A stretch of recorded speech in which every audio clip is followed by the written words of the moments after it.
சைவத்தில் என்னதான் ரெசிபி செய்யறதுன்னு ரொம்ப கன்ஃபியூஸ் ஆகுறீங்களா? வாங்க இந்த ரெசிபி உங்களுக்கு தான்.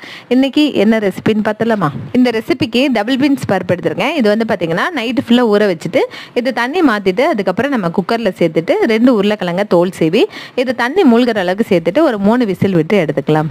அடுத்தது கடாயில் ஒரு குளிக்கரண்டி அளவுக்கு ஆயில் சேர்த்துக்கலாம். ஸ்பைசஸ்லாம் சேர்த்துட்டு நல்லா வதக்கினதுக்கப்புறம் இதில் 3 பெரிய வெங்காயம் 2 பச்சை மிளகாய் சேர்த்து வதக்கிக்கலாம். 1 ஸ்பூன் அளவுக்கு இஞ்சி பூண்டு பேஸ்ட் சேர்த்துட்டு ஒரு 4 தக்காளி பழமும் சேர்த்து நல்லா மசிகிற வரைக்கும் வதக்கிக்கலாம்.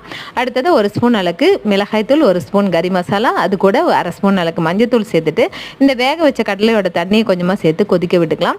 அப்புறம் இந்த வேக வச்ச கடலையும் இந்த உருளைக்கிழங்கு இருக்குது பாருங்கள், அது கொஞ்சமாக பேஸ்ட்டாக அரைச்சிருக்கேன். அதே இது கூட சேர்த்துட்டு வேக வச்ச கடலையும் உருளைக்கிழங்கையும் முழுசாக தண்ணியோடு சேர்த்துட்டு உப்பு தேவையான அளவுக்கு சேர்த்து நல்லா க்ளோஸ் பண்ணி கொதிக்க விட்டு திக்னஸ் ஆனதுக்கப்புறம் நம்ம கொத்தமல்லி தலையை ஒரு கைப்பிடி அளவுக்கு தூவி இறக்குங்க. செம்ம சூப்பராக இருக்கும்.